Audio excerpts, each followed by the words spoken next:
Good morning, 4Runner fam. You know who it is, the guy who don't know what he's doing. So, long time project I've been, goddamn rear window.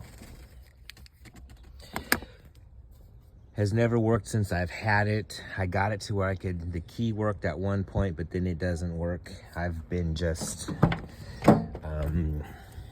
bypassing the window switch with my battery, but I'm tired of doing all that. So I'm going to wire it in to the switch itself, up, down, constant power, and of course, when I went to go unplug it, sorry about the finger, I broke the tab. So, gotta love these old rigs. Keep you updated.